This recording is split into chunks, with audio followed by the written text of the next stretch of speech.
You have many in the alternative media space, paid actors we mentioned frequently on Rogue, passing themselves off as newsreaders or leaders in the alt space who provide legitimacy to their work through documentation, through facts, through provable things you can double check. Then they hit you. They present something or a number of somethings who are purely theory or hypothesis presented as facts and who stretches well beyond any available evidence. You see, the bombshell in all of this is like a drug dealer. Once you're beyond the free samples, now you're hooked.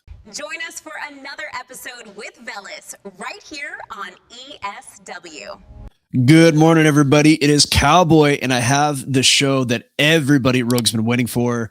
It's Veles. Veles is with us, and we're just going to jump right into it. But before we do, a couple things. If you want to get on the Discord, go ahead and send an email to 1917veles@gmail.com, and he will get you on the Rogue Discord, which is where a lot of really great stuff goes on. A lot of intel is shared there. There's so much going on the Discord. Like, we don't even have time to get it on the show. So definitely do that. Also, we have a link in there for a free algorithm. I personally build it. It's a very quick video.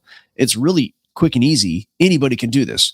It's a free algo. You watch me build it. You watch me turn it into code. And then you see the tools the traders use to connect that algorithm to their brokerage so it can trade when they're not even sitting at the computer. You'd have to optimize this before you do so, right? You have to optimize the algo. It's not plug and play, but it's everything but.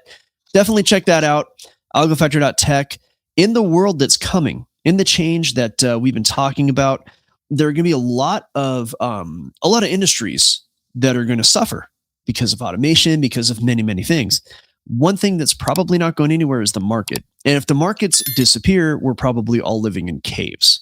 So if you want a way to make money, then the markets is a good way to go.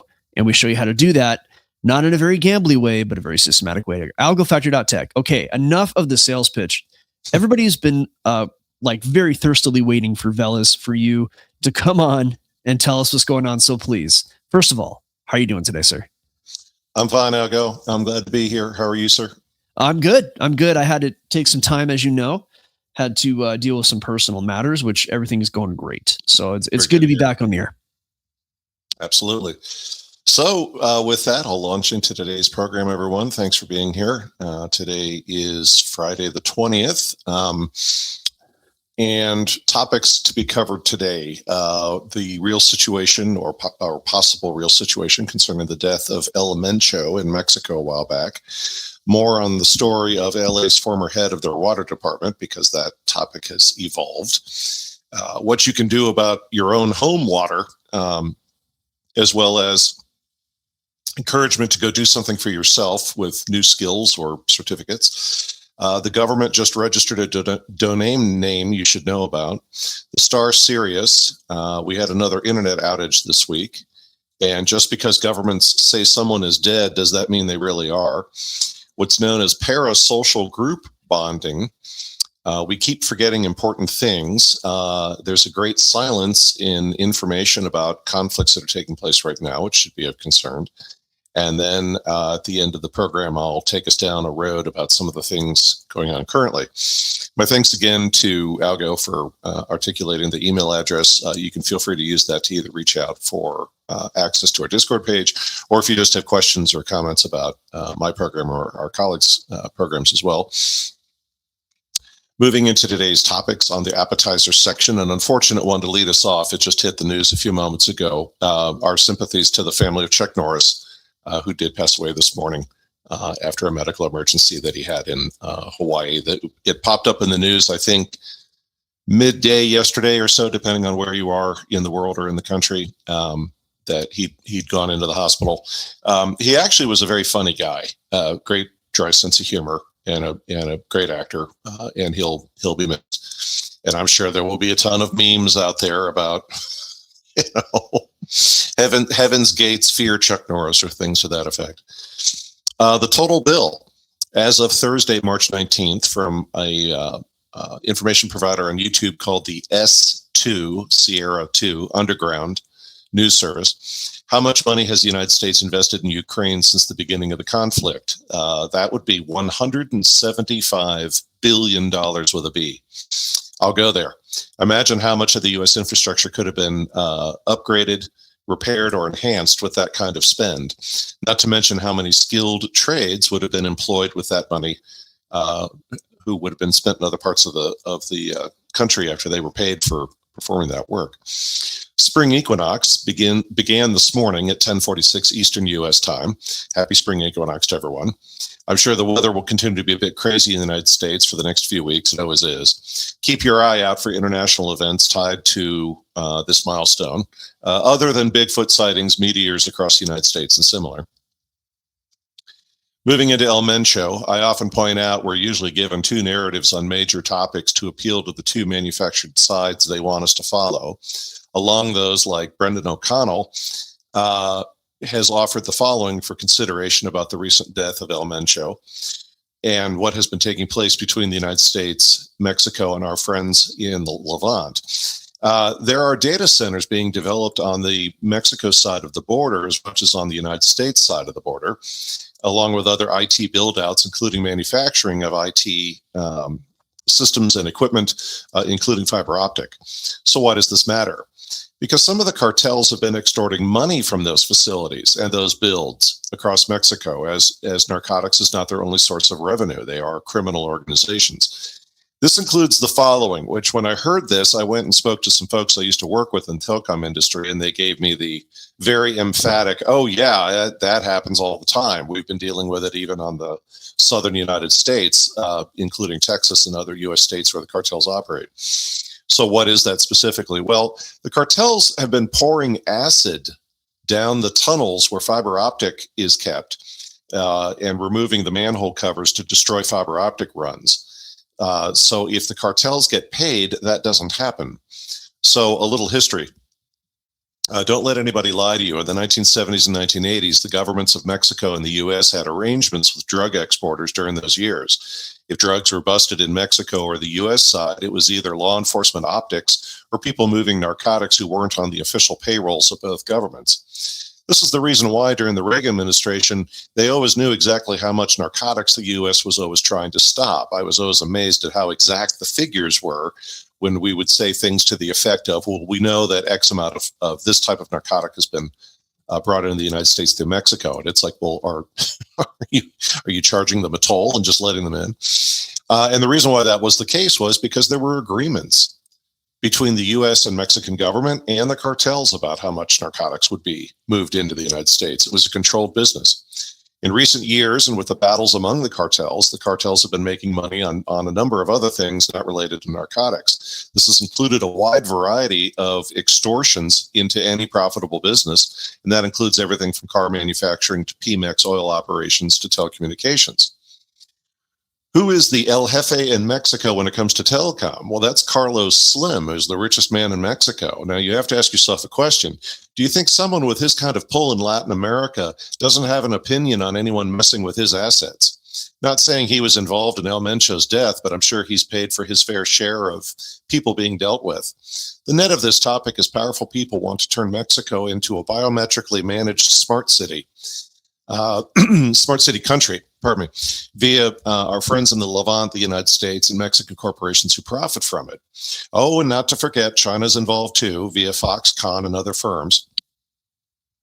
So you can also keep that in mind when you see all the clutched pearls about whether or not China's going to invade Taiwan.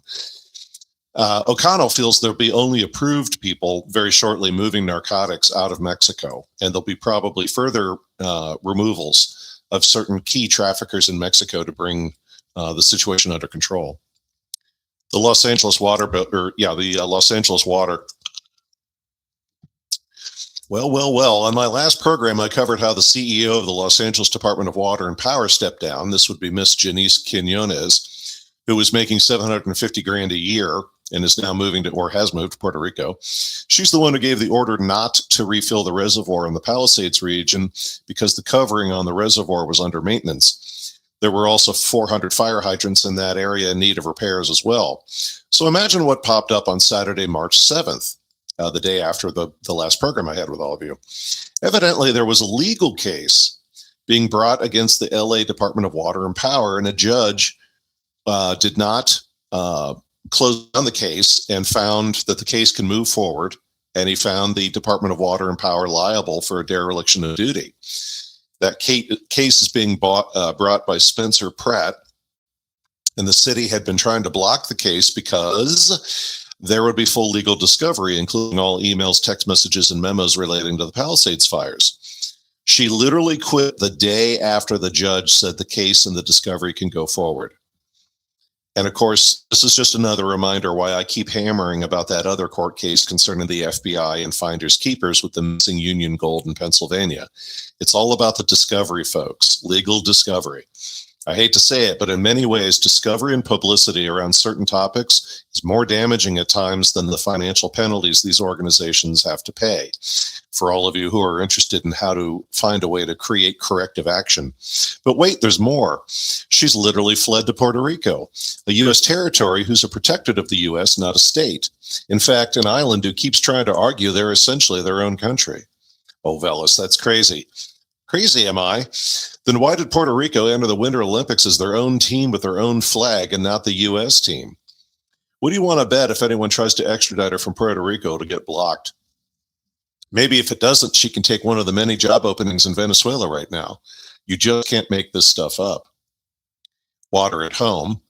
Remember, the single most important thing you can do for your health among many is drink clean water. Here in the Midwest where I live, my home water has been tested, and it averages about 250 to 280 parts per million of particulates in the water.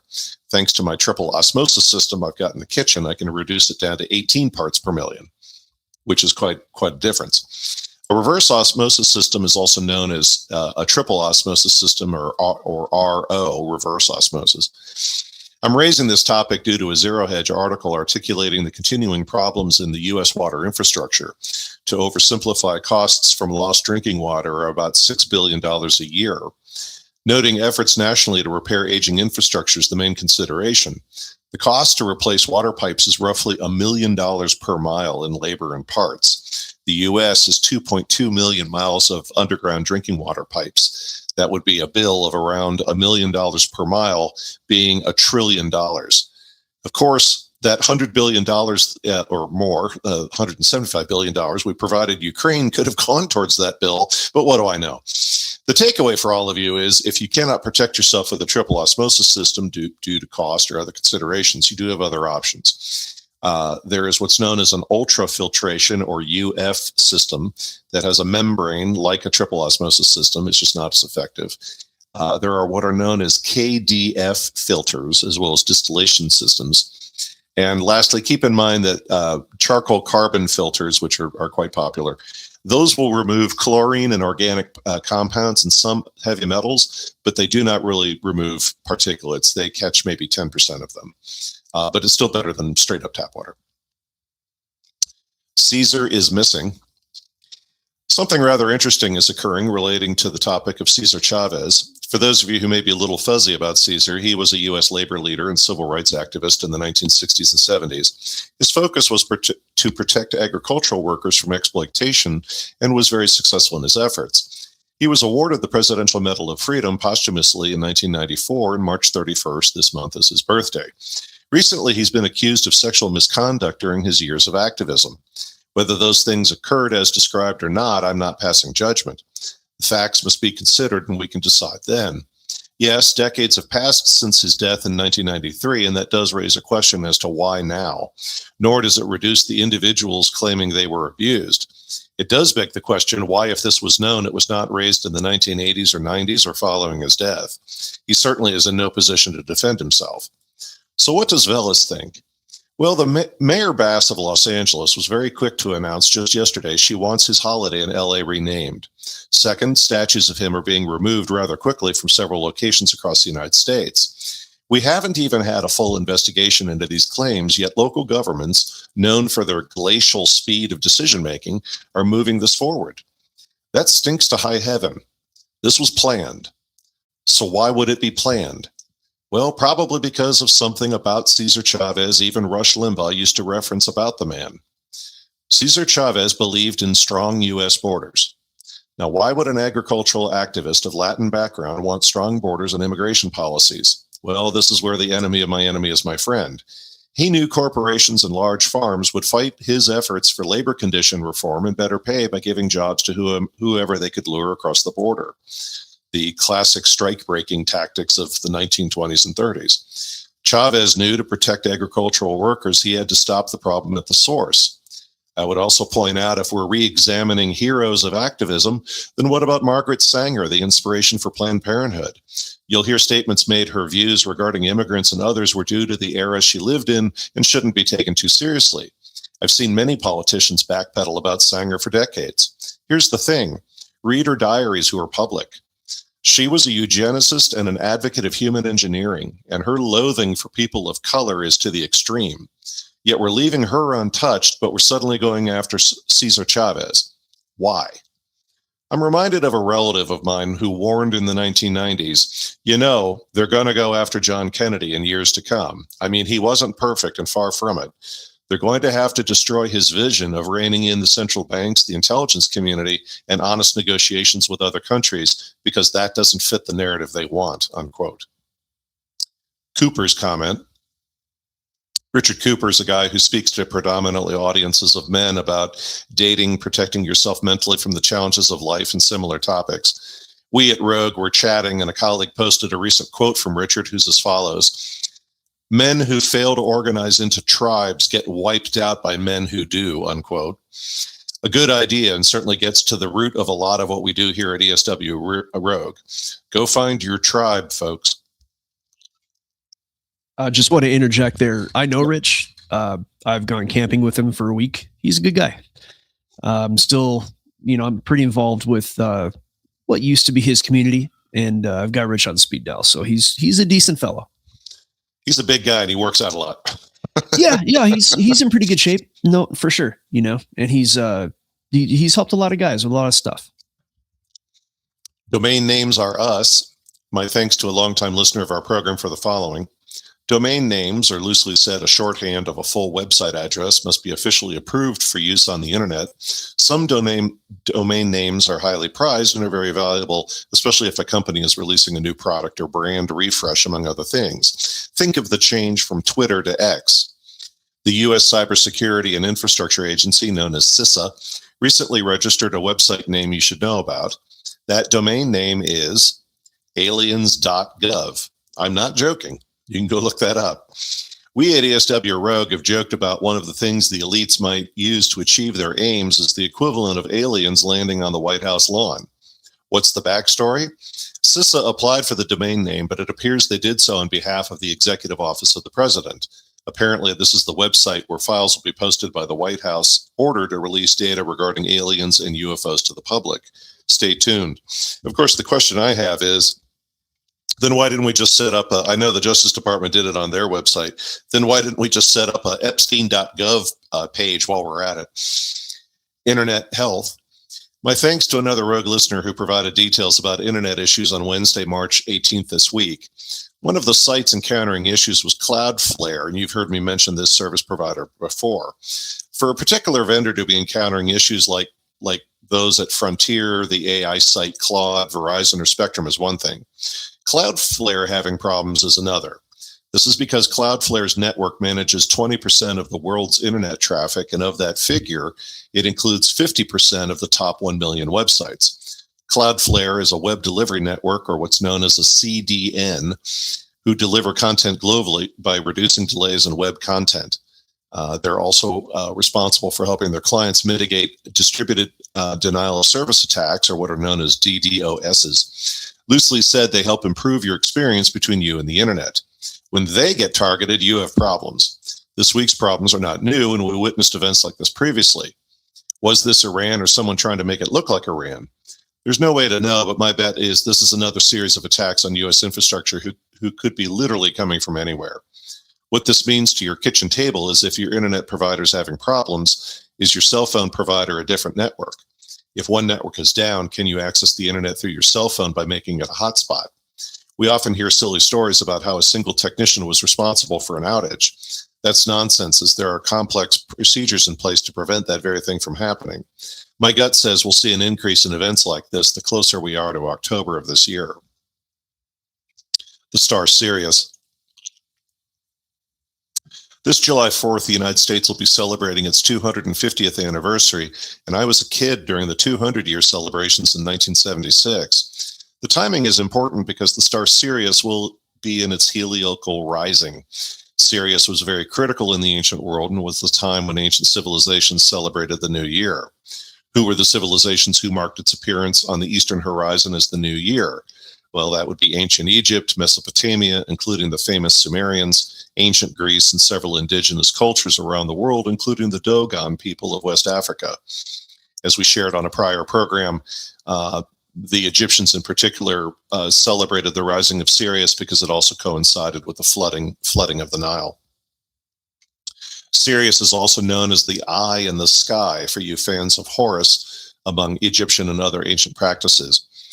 This is also a time of year when Steven Spielberg's movie Disclosure Day is being released as well. Lots of symbolisms, folks. Keep your eyes open. Things you can do. Just some reminders, especially given how chaotic the world is at the moment. Do something constructive, my friends. I don't just mean take a walk in nature, which is good to do anyway.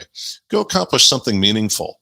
Take a community college course in something to build financial knowledge and skills, perhaps how to use artificial intelligence or anything that gives your life new tools. Take a course online via Udemy, Coursera, or university courses through organizations like WPI. There are some excellent Harvard continuing education courses out there too, and I'm reviewing a few of those myself right now for my own professional background. This isn't about long walks or reading books, and those things are all good too.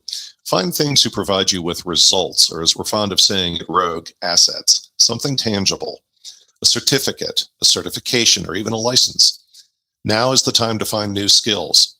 Go to your local library website or the physical cork board at your library with local programs and similar you can get involved in.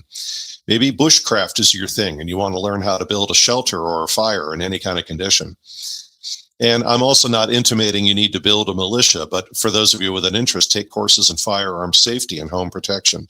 And on that topic, as a firearm owner myself, I will also point out, even another Cooper, the famous Cooper who used to comment in a lot of the gun magazines and things, used to say that there's nothing more dangerous than somebody who's owned a firearm for a very long period of time and doesn't periodically go get refreshes and training. Because the simple fact of the matter is you let your guard down, you get a little sloppy, you make mistakes, and a mistake with a firearm is fatal. So I'm always trying to make sure I take firearm courses periodically or what have you. Plus, to be candid, there are I know this may not seem like it makes sense. There are things people discover all the time about, oh, here's a gun safety tip that recently has become in vogue. You can check out your local firearm retailers and similar. They'll tend to post the offerings they have. But whatever it may be, go do something for yourself or provides you something solid. And if it makes sense, maybe you and your significant other could go do something. Ayatollah Khamenei, I'll go there. Is he really dead? And who is really dead and alive? But Veles, the Iranian government, said he's dead. Yeah, and the United States government says Lee Harvey Oswald acted alone. And do you believe that one? Did Hitler really die in the bunker or in Argentina? I'm not saying Khamenei's alive. I'm not saying he's dead. I'm saying we are on the cusp of a massive economic realignment on this planet, and we need triple verification on everything. But Veles, why would anybody lie about that? Oh, I don't know, because we're dealing with major powers in the world who all have to save face on this thing. There are targets who should be getting hit in the conflict in the Middle East right now and aren't or are not being hit as much as one would expect.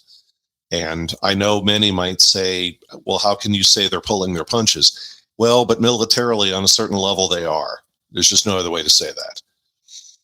And yeah, what a data point I would share with you is that, yes, I know it was 2 weeks or so ago, but as of March 7th, and I know these numbers have increased, roughly 100 missiles or pieces of ordnance were fired at Israel, but 890 missiles or ordnance were fired at the countries in the United Arab Emirates. And that was as of March 7th. Now that's a heck of a difference. And the topic I often raise whenever we see Iran and Israel in conflict, the shipyards at Haifa. Again, have they been hit? Have Israeli power plants been hit? Some here and there, what have you, but not at the level that one would expect. And so on the whole, we have to keep asking questions. Who's really the bigger adversaries here? What is this really about? What really is the significance of Iran or Israel or Saudi Arabia? Or is there truth to the opinion that we've got assets of the London Corporation either being harmed or brought down further after what's already happened the last roughly year to 2 years? And who else among the global elites has their kids skiing together in Switzerland? Now, as you hear me say often, the truth is not the problem. The issue is, are you willing to take the risks to get to the truth, and equally what that truth may be? Now, here's a typical Veles sort of reference point. When the Italian government during the economic hit around 2008 found themselves the shortest they had ever been in a long period of time of tax revenue, their backs were really against the wall. And so they did something. Now, normally they would never do this, but their backs were against the wall. The Italian government sent tax collectors to ski resorts in Italy, Austria, and Switzerland, specifically looking for high-end cars like Ferraris and Mercedes who were of Italian registration, and then waited until the owner showed up.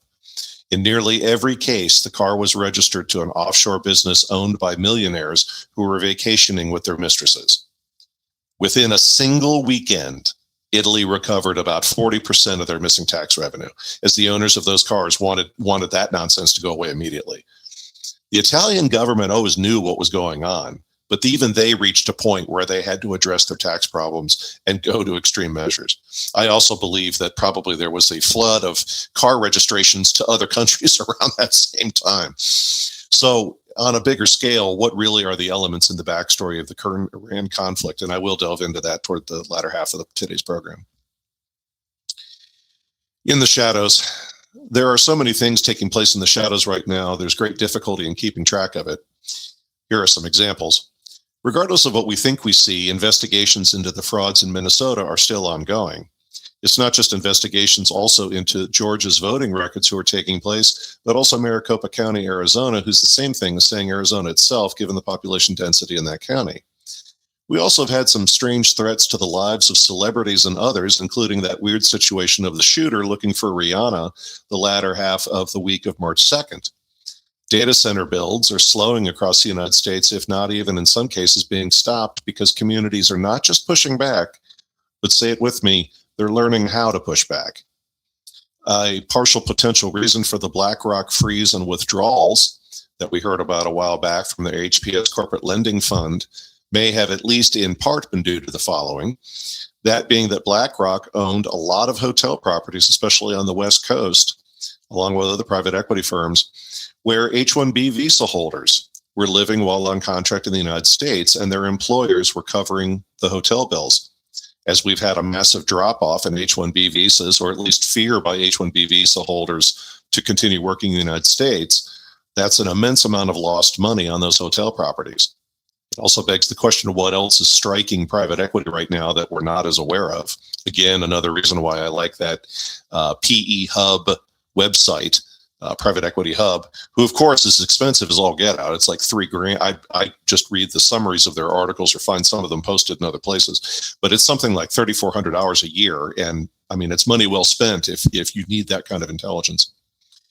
Parasocial Group Bonding, who is defined as when a group of individuals feel personal loyalty to media figures and communities with whom they interact daily. Over time, these relationships can mimic the emotional intensity of real social groups. Why does this matter? Because parasocial group bonding is one of those psychological manipulation areas that goes back to the 1960s and is alive and well today. Per George Webb in the 1960s, it was the hippie bus, and its fully baked and refined form now is digital. The live stream, Discord, Telegram, X, various news services. You're not watching events in your world occur, you're part of them. You travel with them in the modern equivalent of the 60s microbus via your smartphone or favorite news service, aka you're plugged into the matrix. This next piece is where the real action takes place.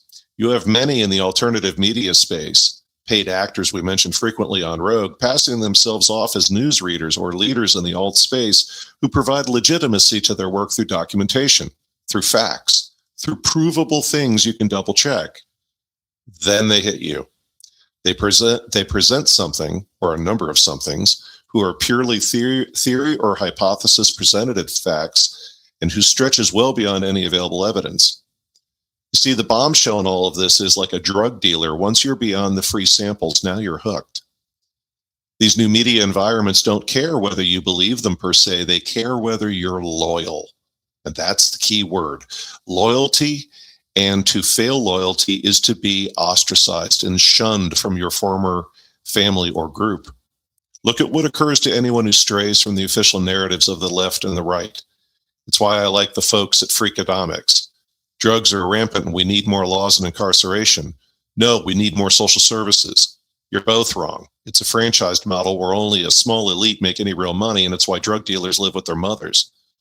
Never mind the fact we have reached such a level about who is moving narcotics, it's almost ready for primetime police shows. This form of loyalty is what psychological warfare, my friends, call belief signaling. This is when your affected population and these social media communities accept increasingly implausible claims. The BBC and The Guardian in the United Kingdom have already delved into these areas. This is not a fringe theory. In fact, I would tell you, these are the kinds of courses they teach at Stanford. Often, many of you have heard me bring up Stanford and some of the courses they teach, where Stanford is literally teaching college courses that you keep hearing me mention, who include content developed by the U.S. intelligence community so that Silicon Valley could be more effective in selling their products. And to paraphrase Patrick Ryan, this sort of stuff is only going to continue, and we have to remain increasingly wary of it. I forgot. Remember all the Boeing whistleblowers who died? There were memes about rates going up for assassins given how many of them were eliminated. Once again, humor used to distract from the seriousness of what occurred. Remember Les Wexner's original lawyer was flat out assassinated on a Columbus, Ohio street when he was going to testify at a grand jury in 1985 about tax evasion? That was Arthur Shapiro. Of course, the Ohio media went silent immediately after Wexner's recent deposition. You know, the one where his current attorney warned him, "I'll kill you if you respond to questions with more than 5 words." Check out Wexner's body language during that deposition. He's fidgeting more than Bill Gates during the Microsoft investigations into that company being a monopoly. What about Maui and the Palisade fires in California? Anyone remember? I opened today's program about Quinones essentially leaving the United States to avoid testifying. A lot of secrets are being hidden out there. Don't forget, folks. The Iran and Ukraine conflicts and a significant change from prior decades. Let me take a moment to take us down a counterintuitive journey. I'm not intimating this will all be revealing, but we do need to consider some things from both the conflict in Ukraine and Iran, and note my use of language. Conflicts, not wars, and you could even describe both as a place in the world environment where two surfaces are coming into contact and creating friction, manifesting as military action. This is why they are conflicts and not true wars. It has nothing to do with the being officially sanctioned by whatever means you prefer or government body. They are geographic and political situations where conflict or friction has arisen between apex elites, and that's why they occur. It reminds me of the Congo in the early 1960s, as so many powerful groups were involved in that one, you didn't even know the players without a program. It's also why practically nothing of what is said about Ukraine or Iran, or is described or articulated, or any narrative about either, is the truth. It's not the truth because it can't be the truth, because the truth involves global elites, and they don't tell us why they do what they do. We're not their audience, and this is about their interests, and we are fed whatever the narrative is. You figure it out. If you're being lied to, good for you. They're not changing how they act. This is about them and not us. Regardless of how many people globally get caught in the middle when these things occur. When I lived through the 1980s and 90s, my nightly TV programs, documentaries, and foreign policy magazines carried photos and firsthand reporting from Iran-Iraq conflict that lasted over 10 bloody years. And in addition to that one, we had Bosnia, we had Serbia, we had Albania, Africa at any time and any tragedy, and a number of things in Asia. This also includes several items from South America, including El Salvador, Colombia, Nicaragua, and the lesser known but equally deadly Peruvian conflict against the Shining Path guerrillas. When I traveled through Peru in the early 2000s, my tour guide and the people with him were heavily armed, And I made a comment to him where I said, well, I thought the shining path was dealt with. He just kind of looked at me and goes, you never quite know. That's 20 years of heartache, folks, and it's forgotten about as easily as Maui and the California Palisades fires, who are recent events. As I said, though, during the 1980s and 90s, there was in-depth reporting, people on the ground, tons of photos and video taken, even if the narratives describing the why and what of those conflicts wasn't entirely truthful. Now consider our current situation and a question or series of questions any casual observer should be asking but isn't. Loosely said, we're being told what is taking place in Ukraine and Iran. Yes, there are some video and pictures, and yet they're on par with video game-like nature reporting of Iraq in 1991 and 2003. Oh, look, we took out a single truck from space in high-definition video. It's like the line from the movie Swordfish. All captured in high def, you can practically taste the brain matter. These conflicts are being described in terms of ideological sides they give us, and recall what I said about parasocial group bonding. We've gone beyond why these conflicts are occurring, whether they should be occurring, or how they impact us beyond the ever-popular American perception of gas pump prices. It's only a matter if you hate the orange man bad, support the orange man bad, or desire to see anarchy and start over as a society. Consider what I said.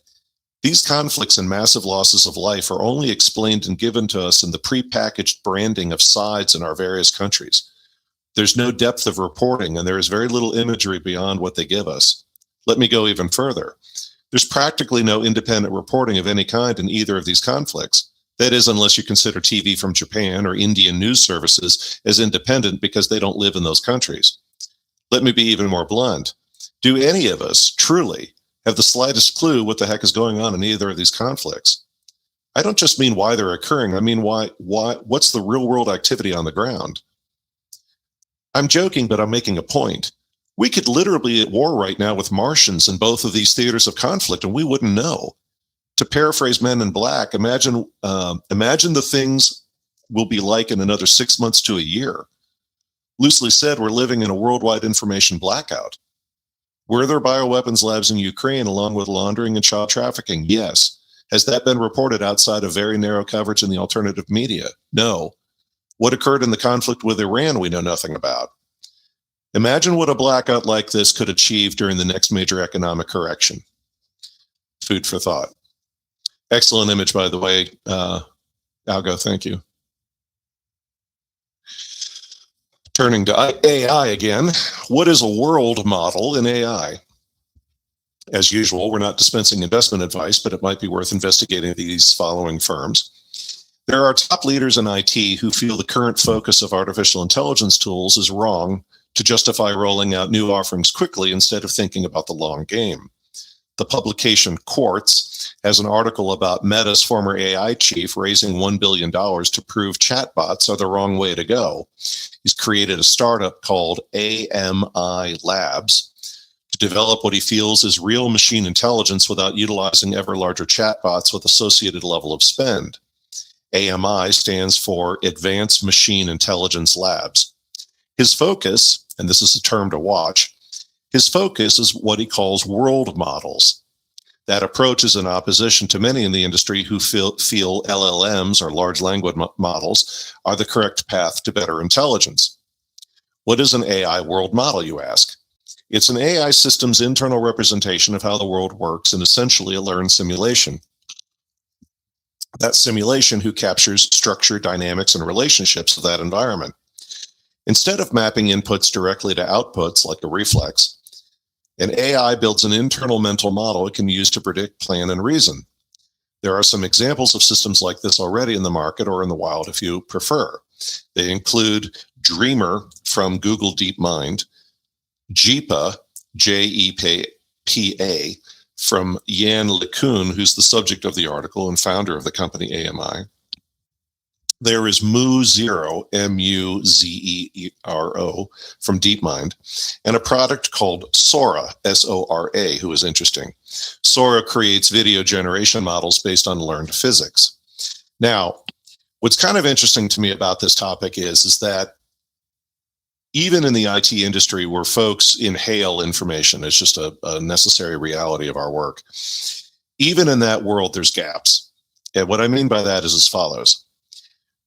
We already know that world models are the way to go. We already know that world models are where many of these IT firms should be focusing rather than on, and forgive me, a quick buck by some of the products they're rolling out. Why do I say that?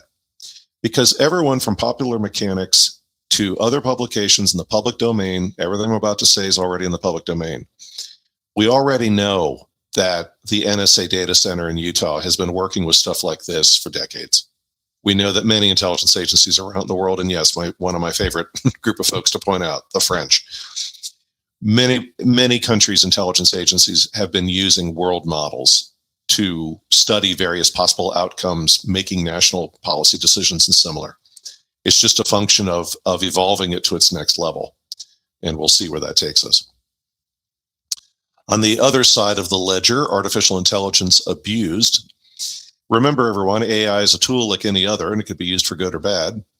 I have an example who sadly is not an isolated example. And before I provide you that, please remember what I've said on these programs many times about layoffs due to AI. That's a lie.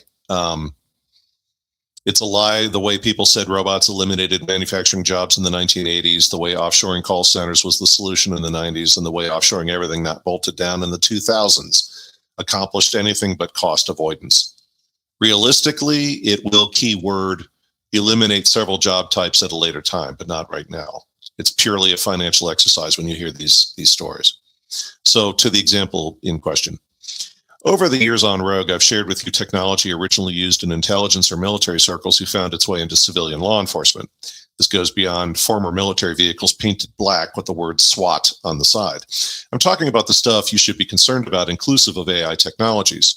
Steve Lado of Lado's Law on YouTube recently shared a story of a Tennessee grandmother who was arrested and taken to North Dakota for a crime committed there.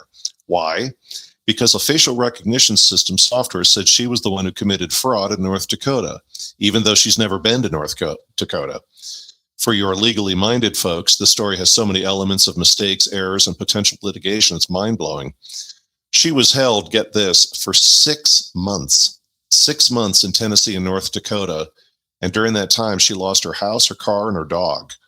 She was held for 4 out of 6 months in a Tennessee jail just waiting for bail until she was extradited as a fugitive from justice. Legal volunteers and a defense attorney found a hotel receipt proving at the time of the crimes in North Dakota she was in another state. North Dakota has not apologized, of course. In October of 2025, another AI system mistook a Baltimore high school student's bag of Doritos as a weapon. The software flagged law enforcement and said he was a risk to the school, and police came to the school and arrested him. After they checked him out from top to bottom, they found no weapons and he was released. To oversimplify, we have your classic social trope about law enforcement and prosecutors treating crimes like a McDonald's drive-through, where metrics only are judging you based on how many cases you're processing. What's the solution? Make sure you know civil procedures, which we've discussed. Sorry, Veles, to interrupt you, but we lost you for a second, so you might go back a little bit there, and I can edit this out. Okay. So a facial recognition software system said that the woman from Tennessee was the one who committed the fraud in North Dakota, even though she's never been to North Dakota. For those of you who are legally minded, this has many elements of mistakes, errors, and potential litigation. It's mind-blowing. She was held for 6 months in total, and she was held for 4 out of 6 months in a Tennessee jail, where she was held until she was extradited as a fugitive from justice to North Dakota. Legal volunteers and a defense attorney found a hotel receipt that proved at the time of the crimes in North Dakota she was in another state. North Dakota has not apologized. In October of 2025, another AI system mistook a Baltimore high school student's bag of Doritos as a weapon. The system flagged law enforcement who were dispatched to the school, and the police came there and arrested him. After checking him from top to bottom, they found no weapon and he was released. To oversimplify, we have your classic social trope about law enforcement and prosecutors who treat crimes like a McDonald's drive-through, where their only metric is how many cases are they processing. So what's the solution? Make sure you know civil procedures, which we've discussed many times on ESW Rogue, and you fight these things tooth and nail. Equally, the level of litigation possible for events like this is immense. So huge, in fact, I wonder how many cities are going to literally file bankruptcy to avoid paying legal judgments against them. I live near a small city where something like this has occurred. 2 to 3 bad police officers and prosecutors not paying attention have literally bankrupted a small city near me, simply because common sense thinking had gone out the window. Now, today's main course item. A perspective on the last 3 months, some of which will repeat some of the themes I've discussed already. V is fond of pointing out correlation does not imply causation. More directly defined, refers to the inability to legitimately deduce a cause and effect relationship between two events or variables solely on the basis of an observed association. Or the more direct method, who benefits and follow the money. In this segment, I'll offer some data points to provide a view on world events since the new year. These data points leading to, among other things, we do not truly understand the conflict in Iran. I think there is deception upon deception involved in hiding the true conflict among the world's elites. First, a topic we've discussed often. Venezuela has oil who can only be refined in the US and China. It's very thick and it's loaded with sulfur, who, given contemporary global emissions rules, is not desirable. It's not cost effective for China to refine it, but China does receive some oil from Venezuela. That is, they were receiving that oil until recent U.S. military operations in Venezuela. Who else was impacted by events in Venezuela? Cuba can no longer receive subsidized oil, nor can Cuba count on China or Russia to provide them the resources they need. Cuba has run out of options, and this week they're essentially a country without a functioning power grid. As a result, they've been in complex negotiations with the United States. Will Cuba open its doors and become the Las Vegas of the Caribbean? Probably not, but I would predict a transition period in Cuba and a greater opening of the island economically. I would also predict there will be many secret agreements among the United States, the current Cuban leadership, and key figures in the Cuban community, much less private equity, that we'll never know about.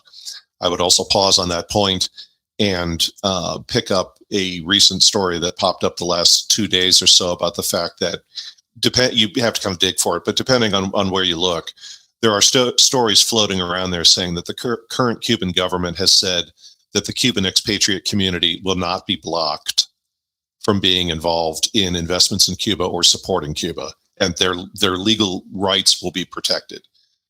That is biblical, folks. There's just no other way to say that. While still south of the equator in this hemisphere, what has also occurred the last few months? Peru has a new leader yet again, as their last president was removed after disclosures about his involvement with officials from where? China. That's not the only case of changes in South America, especially countries facing the Pacific Ocean, where cargo transport is easier to China. We have changes in Chile, as well as various events in Ecuador and Colombia. Some of these things were hidden behind public language regarding U.S. tariff changes and new trade agreements. Others were dust-ups behind Colombia and the U.S. government. Let us also not forget about Bolivia, too. All these countries are significant exporters of natural resources. Officially, conflict or problems were described in terms of being side effects of U.S. tariff negotiations, as well as the occasional quote-unquote domestic political issue. Nothing in South America is ever organic to those countries, and it's always due to influence of global elites. It's been that way since the 1800s. It was true in the tug-of-war during the Cold War, and it's true now. Let me say that again. During the Cold War, we had two great powers pushing on these regions, and we do today as well. In fact, a multipolar world. The mainstream media does not pay much attention to the current conflict. The only situation with certainty relating to China was Peru, but you can guarantee all the other events relate to China as well. So let's move to Canada. Mainstream news, if they covered it all, will describe the situation in Canadian provinces right now, especially in the West, as an internal matter. Alternative commentators at times will indicate it's part of the U.S. efforts to break the London Corporation's control in our northern neighbor. There's a third piece to this topic. Long before Hong Kong returned to Chinese control, many citizens there and in Macau and similar moved family members and assets to Vancouver. In fact, if you travel to Vancouver, in many ways, it's a very Asian city, depending on where you are in the metro area. Western Canadian provinces, aside from not liking Toronto, the national capital of Canada, are large exporters. To where, among various export recipients, is China. Therefore, can we not argue much of Western Canada expressing a desire to break free from Toronto relates to China as well?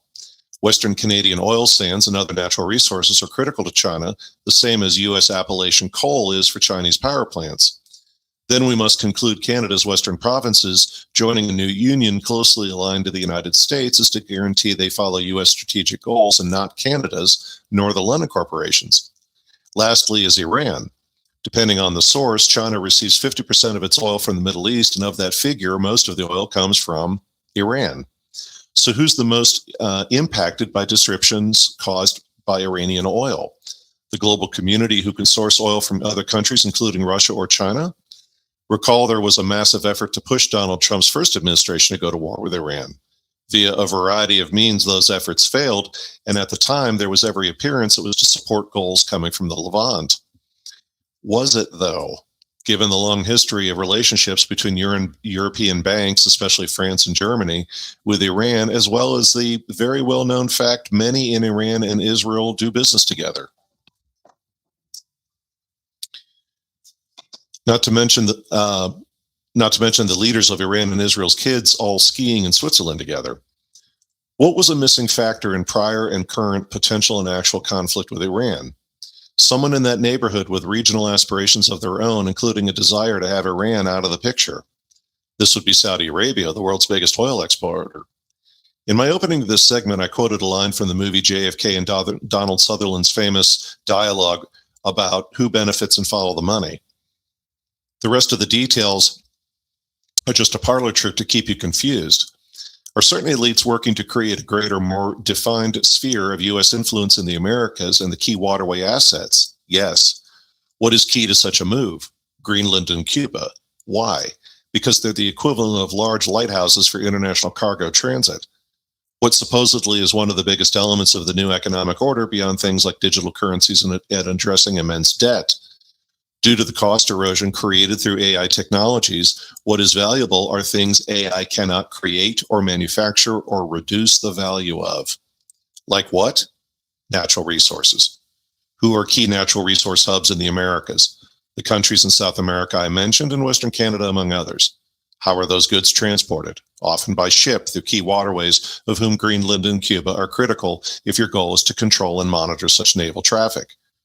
Who is both a large recipient of natural resources and key supplier of natural resources? China. If one group of elites wants the U.S. to be positioned to take advantage of the new economic order, then the U.S. must pursue what it's been doing the last 2 years. If another group of elites want China positioned to take advantage of the new economic order, they would find themselves in conflict in all the places I just outlined, including Iran. What and who is a missing factor behind these events beyond elites in Europe and Japan? That would be Saudi Arabia, who can leverage U.S. military and diplomatic assets.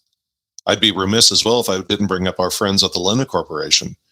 Currently, what appear to be U.S. goals align well with Saudi Arabian goals, not necessarily the Levant. That's not a minor reality. In conclusion, are all the events I covered the true cause behind moves by interests blocking China's ascent, both geographically and politically, in North and South America? Not to mention, it's also impacting the London Corporation, as just this morning, the United Kingdom's 10-year bond yields soared above 5%, and borrowing costs for the UK are at their highest since 2008. It's a working hypothesis, and we need more data to be certain. But with that, I yield the floor. It's, what a great show, first of all. If you all were watching this, and even if you thought you heard it all, watch it again. By nature of editing this, I get to always watch it twice. And it's an absolute pleasure. And the cool part is I get to come in and add some color. I'll try to keep this quick. The layoffs due to AI. Yes. Another sort of, well, I don't want to say myth, but another thing we're told that may not be true, a lie, possibly, is that the expansion of data center capacity is due to materials and, we need new chips and all this stuff. But you know what? I heard recently it might actually be a shortage of electricians, shortage of labor. So, absolutely. I can, and we covered this, folks, on a prior program where colleagues at the folks on the West Coast have been working with the last couple of years had brought to my attention the fact that whether it's the small modular reactors or the larger traditional reactors, we are hugely deficient in inspectors. Why does this matter? Well, because if we're bringing new reactors online, the inspections aren't just somebody with a clipboard walking through going, yeah, I was here last month. It's like, no, this is brand new, being turned on for the first time. That's a full end-to-end inspection, and we're short of inspections. And it goes back to my other comments today about skilled labor and our lack of skilled labor, and or even going so far as to reference my comment about picking up new skills for yourself. Maybe you'd like to make a career change. I know people in IT who've jokingly told me, and I have nothing but the highest respect for high-end welders, because I've known many of them when I've worked with manufacturers. But I've known people in the IT industry who've told me, I got half a mind to go get certified and become a welder. I'm just so tired of our industry and what goes on there. Well, absolutely. And speaking of those inspections, you're talking about inspections in what may be the highest regulated industry there is. Mm-hmm. So, a lot of the blocks to expansion have to do with such things. And it's like, oh no, we need to invest, $900 billion in NVIDIA. Otherwise we're not going to be able to, have our data centers so you can make pictures of hot girls at home, Not that we at ESW Rogue would ever create pictures of hot girls. No, none of that ever happens here. That's haram, right? So yeah, that's haram. That's haram. It's not kosher. As far as what's really going on, what's not. You know me, I'm the type of guy that's like, hey, I need to see more verification before I even want to report on it. And I'm sure that half the time I'm talking about things that, I don't even follow that rule. I'm meaning like, okay, I just reported this. Do we even really know it's true? Well, in the end, we're always making estimates, but we have somebody visiting right now from overseas, and she knows somebody who lives in Israel. Now, according to that person, and I at least trust my cousin-in-law, they're saying, yeah, it's not really as bad in Israel as like, yeah, there's explosions and, there's fighting, but it's really not that bad. And it just makes you wonder. And that's why I put that image of the AI explosion on. And Veles, you were one of the first persons I heard say this when we had the initial, Midnight Hammer era kind of back and forth between those two countries, where you were saying that like a lot of these explosions are in fact AI. So when it comes to that, when it comes to Epstein files, when it comes to anything, when it comes to, practically anything that comes through my phone or computer, I'm like, okay, maybe it's true. I don't know. Right. So it's just something that I think when people get caught up in the emotion of what's going on, they just completely forget that. And this goes back to what you were talking about with what I was more referring to as hypnosis, the loyalty thing. Are you loyal to the podcast that you follow, so on and so forth? So it's really just engineered narratives at this point, and they're probably using the truth to enhance the lie more than the other way around, if you ask me. Mm. The Italian government blackmail to get the tax revenues, whether it's for tax revenues or anything else, using blackmail is effective. It's just that, and again, Veles, you've been referring to blackmail inflation, right? No one cares if you're gay anymore. Like Hegseth right. is gay. Everybody freaking knows it. So, and he's a conservative. I mean, at least he's a closeted gay by rumor, right? I don't know this. I've never seen it. I'm just saying it's kind of a commonly said thing that he's gay. Nobody cares. So what is it going to be next? But the blackmail thing is almost wearing off as we move into our great society here, unless things become way more conservative, way more quickly. So we talked about $180 billion or so going to Ukraine, and talked about what kind of help could that have done for our population, our infrastructure, anything like that. Veles, what was the figure you said would actually cost us to harden our electrical infrastructure against, say, EMP? That was from another program. Well, there's two data points, and I've got them. One was if we're going to improve our clean drinking water. Earlier in our program today, that was $1 trillion, because it's like 2 million miles of pipes, and it's $1 million per mile to do that. The hardening of the EMP, very loosely said, breaks down into like basically, think of it as low, medium, and high improvement.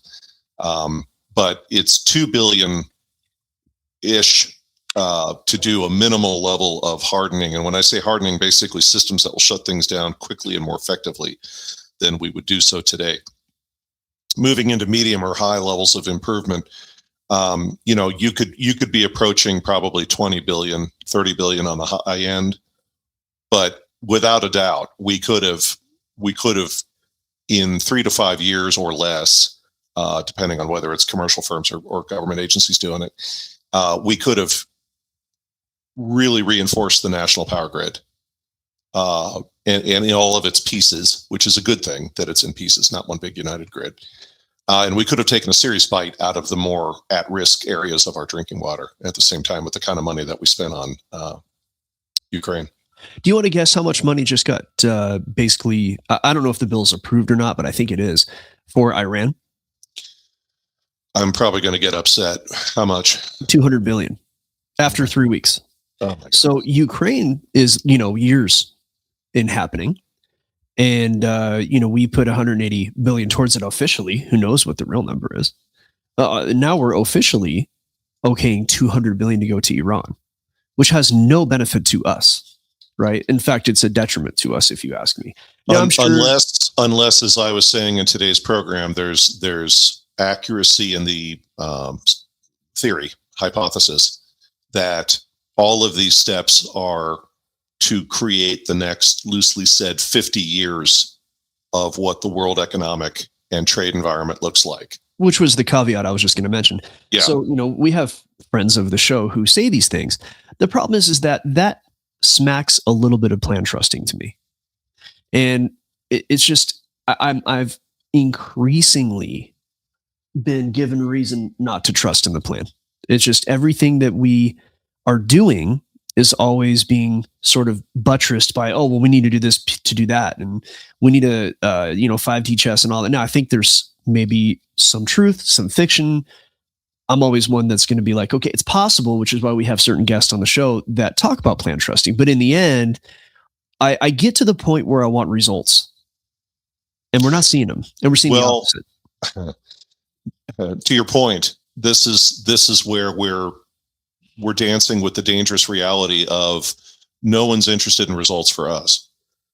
It's do the results benefit the elites? And again, going back to the comment about using artificial intelligence to create a world model, to study certain outcomes or operate businesses or what have you. Candidly, world models existed inside high-end think tanks like Rand and others, where it's... Well, I don't know, sorry to interrupt. With AI, it's going to be thinking tanks after not too long, actually. Yeah. But even here at Rogue, when we've said, look, our world model is based on, our worldview is based on a apex elite structure, what, as I've shared with all of you in some areas of academia, but actually more heavily in the private equity world, is what's known as plutocracy, which is the study of elites and elite dynamics. But that's a very private club to get into.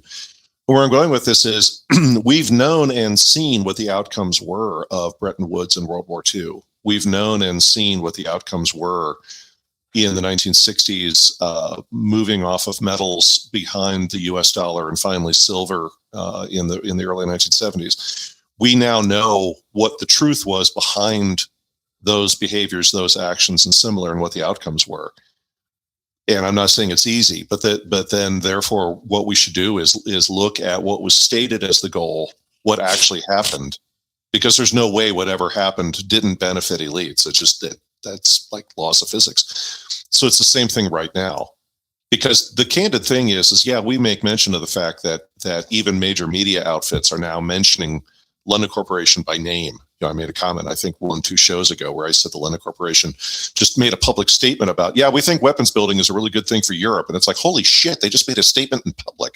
That's like somebody at the Vatican going, hi, I actually am the gray eminence. I'm the one that actually runs the Vatican. For all of you rumor mongers, it's true. I exist. We're back. It's like Satan finally stepping out from the shadows. Well, yeah, it's the Saturday Night Live thing about professional wrestling is real.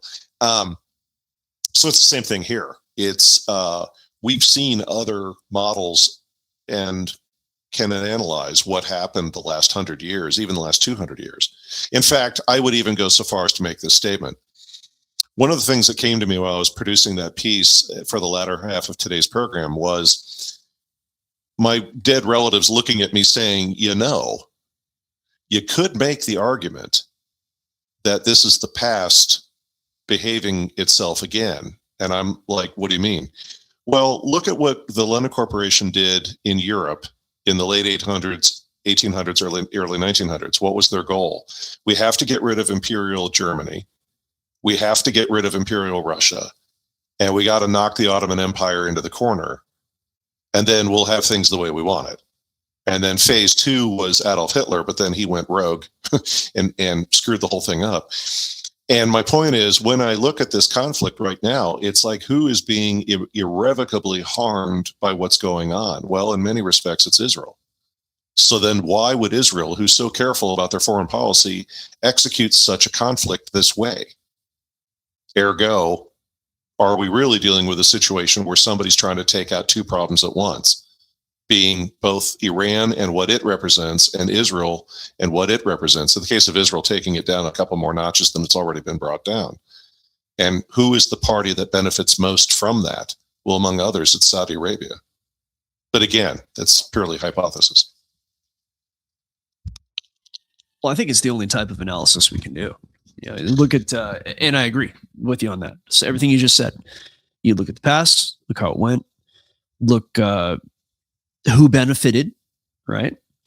So I don't know. And what was the nature of the benefit? That's a key part, because again, as forgive me, folks, as little people who aren't managing billions of dollars and vast interests around the world, what we consider important is not necessarily what the global elites consider important. It's the age-old comment about a millionaire will buy a very expensive painting and sit on it for 5 years and then sell it later because they see it as an asset. The average person would just keep it hanging in their home as something beautiful to look at if they could afford to do it. It's just two very different worldviews about how to treat that thing. Right. And so it begs the question, do we have any control? Does voting do anything for us? The guy in charge, the president, any of that? And what that further sends us to is a decision tree. Yes. And the decision tree is going to be, okay, so the actions that we take, are we going to try to change the outcome of things that happen at a high level? Is that possible? And it's possible or not. We don't know. You have to analyze that. The other end of it is, are we just going to bet and do what the smart money does so that we can survive? And is there a hybridized way to do this? And there are a lot of people who don't sit in the position to make those bets, to play the game that like you and I might have some extra income every month that we could put towards an investment that we know the rich people are doing, so we can benefit from that. A lot of people are living hand to mouth. So it's just, this becomes a whole nother show, but it's just something that we have to really think about. Moving on, clean water. We actually live on well water, but purposefully, but we have a special reverse osmosis filtration unit under my sink. I changed the filters just a few days ago, and we actually have a large unit in the garage where we actually had our water tested, so we know what the common issues are due to our local farming and relative chemicals. And then we have specific filters to filter those things out. I mean, we spent thousands of dollars on it and paid a guy to install it. And but these are the chemicals that make the frogs gay, and that's not even a joke. That's like the real deal. So, Alex Jones got that one right. So you definitely want to pay attention to the water you're drinking. I think it's one of the ways that they're making us sick. Definitely with accomplishment, Alex Hormozy does a great job at a lot of stuff. Been listening to him a lot lately, just as far as like the business end of things. And when he is buying things, he doesn't necessarily spend a lot of time or money on things per se. I'm sure he's got nice cars, whatever. He's interested in acquiring skills, right? So, and that's an accomplishment, like you said, have an accomplishment. Each accomplishment that you have, if you choose the right accomplishment to pursue, will become an asset. So gaining a skill is an accomplishment that becomes an asset. That's just something that he says, and I take to heart. Let me see here. I don't think, there's more, but I don't think I have anything that's terribly interesting. So, as always, amazing show, Veles. Thank you for coming on here, giving us your time. Is there any last thoughts that you had? No, I'm good. And thanks as always for being up in the AWACS and keeping us on the air, my friend. Hey, my pleasure. Glad to do it. I had to take some time this week, but I think things will approach normal next week. So thank you all for watching, everybody. Look in the description if you want to join the Discord. Use the email that we mentioned at the beginning of the show, and I will also throw that in the description as well. Got Algo Factory. We will teach you how to trade like a hedge fund pro. And as things change, and as Veles mentioned, your new technologies are not going to take jobs for probably a number of decades or at least several years. But eventually AI is going to be taking some jobs. I think first will go the white collar jobs. Insurance salesmen, actuaries, all that stuff's automatable, right? So as that happens, you're going to be looking for new ways to build income. The elites, the 3-letter agencies that use the markets to, fund their black budgets, everything is done through the markets. The elites communicate through the markets, much less extract money from them. Markets are not going anywhere. So if you are able to leverage those markets, leverage your time to learn the real way to trade them, not gambling on your, SHIT coin or anything, come talk to us. Links in the description. Thanks for watching. We'll be back next week. Ciao.